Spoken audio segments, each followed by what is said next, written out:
keputusan Majelis Hakim yang menjatuhkan vonis 10 tahun penjara kepada mantan Menteri Pendidikan, Kebudayaan, Riset dan Teknologi, Nadiem Anwar Makarim, memicu gelombang perhatian publik. Namun, yang menarik, sorotan kali ini bukan hanya tertuju pada isi putusan. Sosok Ketua Majelis Hakim Purwanto S. Abdullah justru ikut menjadi bahan perbincangan setelah muncul momen yang ramai dibahas di media sosial. Usai sidang, Nadiem menyampaikan sebuah pernyataan yang langsung memancing beragam respons. Ia mengaku selama pembacaan putusan, para hakim yang menjatuhkan vonis kepadanya tidak menatap matanya sama sekali. Bahkan setelah sidang selesai, perhatian publik juga tertuju pada momen ketika Ketua Majelis Hakim Purwanto S. Abdullah langsung meninggalkan ruang sidang tanpa memberikan komentar kepada awak media. Demikian untuk putusan hari ini nyatakan selesai dan ditutup.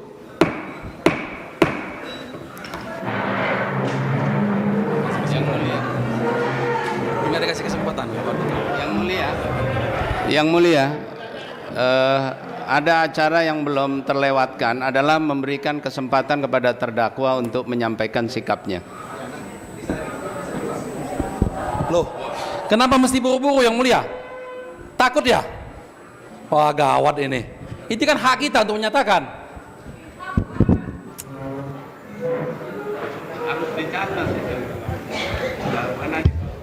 Lalu, siapa sebenarnya Purwanto S. Abdullah? Mengapa namanya begitu sering muncul dalam berbagai perkara besar yang menjadi sorotan nasional? Purwanto bukanlah sosok baru di dunia peradilan. Ia merupakan hakim karier yang telah mengabdi lebih dari 2 dekade. Berdasarkan profil resmi Pengadilan Negeri Jakarta Pusat, Purwanto lahir pada 12 Mei 1976 dan memulai karier sebagai hakim pada tahun 2001. Artinya, lebih dari 24 tahun, ia menjalani profesi sebagai penegak hukum di berbagai daerah di Indonesia. Yang menarik, perjalanan kariernya tidak dimulai dari ibu kota. Purwanto justru mengawali tugasnya sebagai hakim di Pengadilan Negeri Kendari. Setelah itu, ia berpindah ke sejumlah wilayah di Indonesia Timur. Pengalaman panjang berpindah dari satu daerah ke daerah lain, inilah yang membentuk rekam jejaknya. Sebelum akhirnya, pada tahun 2025, ia dipercaya bertugas di Pengadilan Negeri Jakarta Pusat, salah satu pengadilan dengan beban perkara paling tinggi di Indonesia. Bukan hanya memiliki pengalaman panjang, Purwanto juga mengantongi sertifikasi khusus sebagai Hakim Tindak Pidana Korupsi atau Tipikor. Sertifikasi tersebut diperolehnya setelah mengikuti pendidikan dan pelatihan khusus sekitar tahun 2008 hingga ke 2009. Dengan bekal itu, ia memiliki kewenangan untuk menangani perkara-perkara korupsi yang bernilai besar dan menjadi perhatian publik. Tak heran jika dalam beberapa tahun terakhir, namanya semakin sering muncul di berbagai persidangan penting. Salah satu perkara yang paling menyita perhatian adalah kasus dugaan korupsi impor gula yang melibatkan mantan Menteri Perdagangan, Tom Lembong.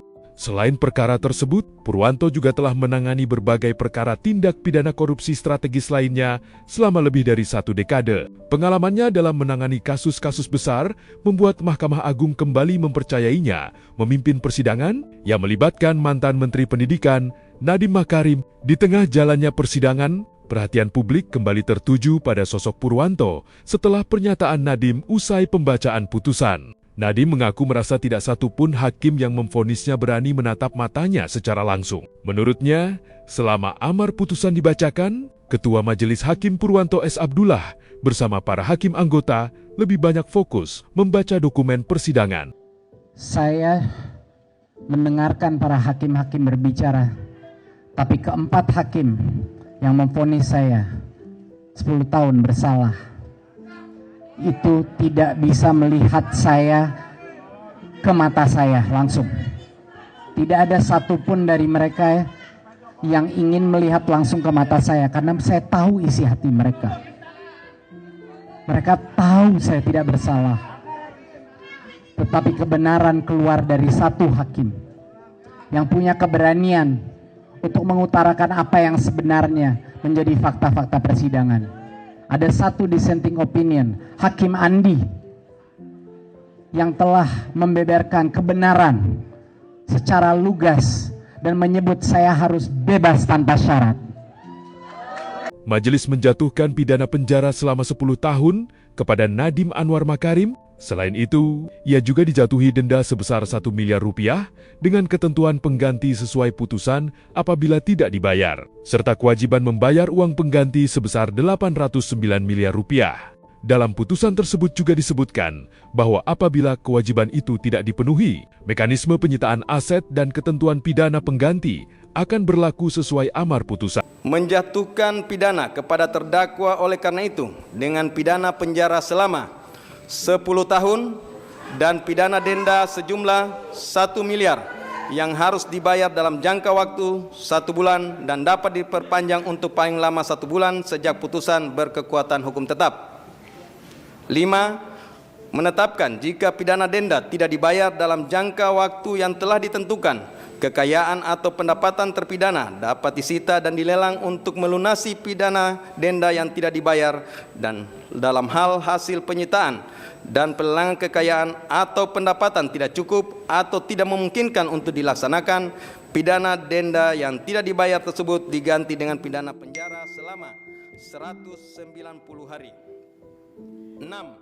Menjatuhkan pidana tambahan kepada terdakwa berupa pembayaran uang pengganti sebesar 809 miliar 597 juta 125 ribu rupiah dengan ketentuan apabila terdakwa tidak membayar uang pengganti paling lama dalam waktu 1 bulan sesudah putusan memperoleh kekuatan hukum tetap, maka harta benda terdakwa dapat disita oleh jaksa dan dilelang untuk menutupi uang pengganti tersebut, dan dalam hal terdakwa tidak mempunyai harta benda yang mencukupi untuk membayar uang pengganti, maka diganti dengan pidana penjara selama 5 tahun.